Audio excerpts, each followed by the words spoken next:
Sa bawat pagrolyo ng Good News Camera, ang hanap natin, mga taong may mabubuting puso. May matarget kaya tayo sa ating eksperimento? Nitong nakaraang Hunyo,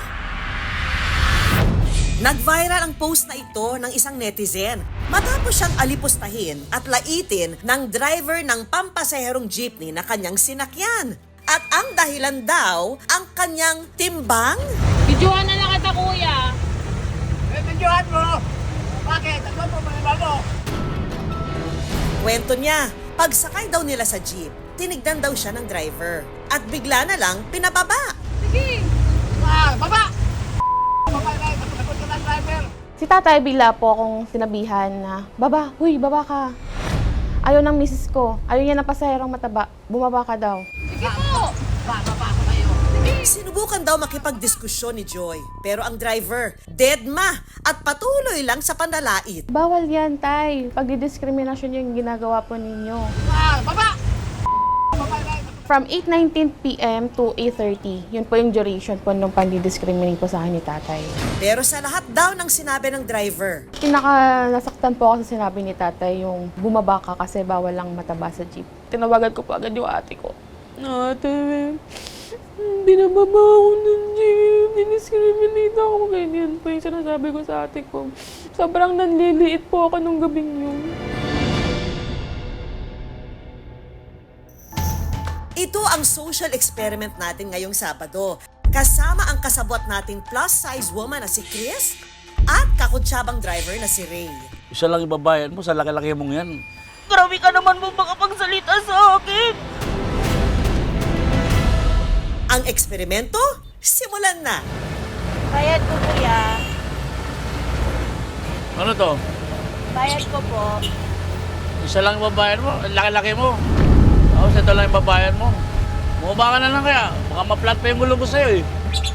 Grabe ka naman, kuya. Ang lalaking ito, hindi na komportable sa komosyong kanyang nasasaksihan. Dodoblehin ko na lang po, kuya. Magkano po ba? Hindi, bumaba ka na lang. Kasi yun ang bayad mo pa lang. Ito na, kakatasa ka ng sasalita ng doble pagka sinisita ka.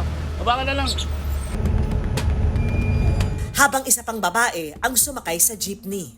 Tama po ba? Lugi ako sa'yo eh. Mataba mo na siya itong babayad mo. Lait sa akin. Nabababa niya po ako.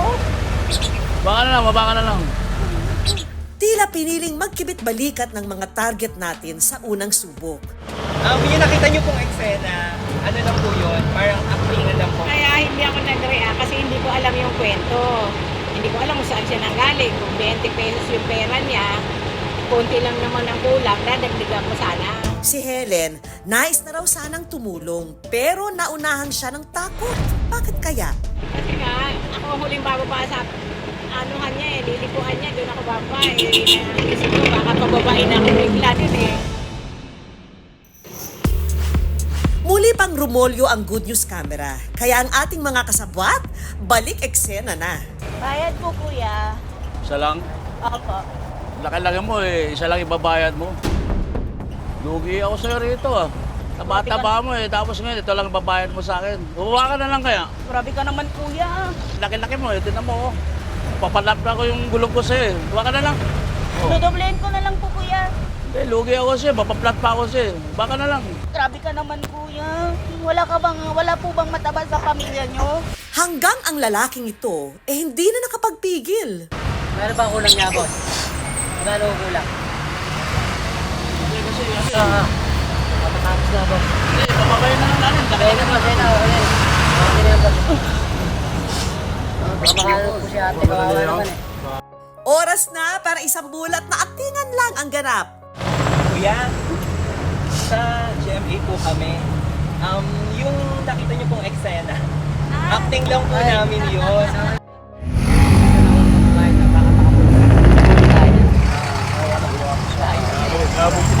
Ang babaeng ito, emosyonal namang naglabas ng kanyang saloobin. Ginaon ko kasi po si ate. Parang hindi siya nirespeto yung kahit gano'n siya kataba. May right pa rin siyang umupo dyan sa jeep. Sakit sa dibdib nakikita ko po. Sa huling pagkakataon, muli pa naming pinarolyo ang Good News Camera. Pero sa pagkakataong ito, ni-level up namin ang ganap. Isa pang kasabwat ang gagatong sa eksena. Dapat dalawa talaga yan. Tama si kuya. Tsaka, ilang space pa yung sakot mo. Baka nga 3 pa yan. In 3, 2, 1, action! Bayad po kuya. Bumaba ka na lang, baka ma-flat pa yung gulong ko sa'yo eh. Hanggang itong isa pa nating kasabwat, gumatong na rin sa ganap. Ate, tama naman si kuya. Dapat kasi hindi ka nagpa-public transportation kapag ganyan kakalaki. Yun lang ang pera ko. Grabe ka naman na may problema ka ba sa mataba? Wala Lugi akong kasi. pera, ate. Gawin mo lang yung dapat kasi ang laki mo talaga eh. May sinasabi na po ba na dubli ng bayad kapag mataba? Hanggang isang pasahero ang hindi na nakapagpigil pa. Wala naman kami bayad. Wala naman sinasabi. Kahit mataba ka, kahit mapayat ka, doble bayad. Laki niya kasi kuya, Kahit doble na, dapat ate. bayad yan. Sumasali ka ba? Hindi ka sumali. Wala naman pinapatupad na ganun. 2 bayad yung mataba. Ang jeepney driver muli pang umapela. Lugi ako eh, tinamad, laki-laki na. Oo, Yugi. Huwag naman ang jeep mo, kuya. Pwede ka pa ireklamo niya, Pag-flat matutukin. pa ako diyan eh. Bumaba ka na lang. Okay na kuya, approve sa madla ang inyong pagtatanggol sa kapwang naapi. Kuya, ang batas na magpayat o mawala, doble kailangan ng bayad. Pwede kang reklamo, sabi ko. Bababa niya po ako. Naging makatotohanan daw ang pagganap ng kasabwat nating si Chris dahil siya mismo nakaranas din ng pangungutya. Hindi naman din nila alam yung nararanasan ko kung bakit po ako tumaba. Dali-dali lang sa kanila na magsalita ng hindi maganda sa katulad kong matataba. Masakit po. Ang bawat tao, magkakaiba sila ng personality. May mga tao talaga na ayaw nila nakikialam dahil natatakot sila baka madamay sila kung may gulo. Magdidepende siya sa personality ng mga taong concern. Kasi may mga tao talagang pigilan man natin, makikipagtalo at makikipagtalo sila.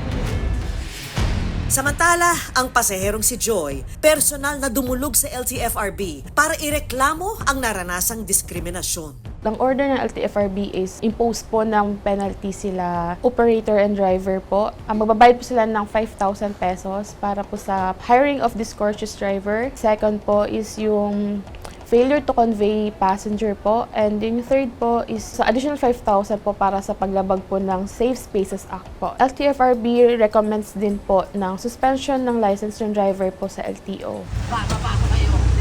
Sinubukan naming kunan ng pahayag ang driver ng jeepney, ngunit hindi sumasagot ang kanilang panig sa aming team. Baka mainit lang yung ulo ng driver. Marami rin namang mababait na driver. Hindi naman lahat ng driver ang lalait. Marami din naman mababait. Malaki raw ang natutunan ni Joy sa karanasang ito. Kung alam mo yung nasa tama ka, ipaglaban mo, ipahayag mo na ikaw yung tama. Maging confident ka din sa sarili mo kasi alam mo sa sarili mo wala kang ginawa dun sa kapwa mo. Ang pakikitungo sa kapwa, hindi nasusukat sa itsura. Ang mahalaga, sa bawat arangkada, hindi mawawala ang respeto at pakikipagkapwa.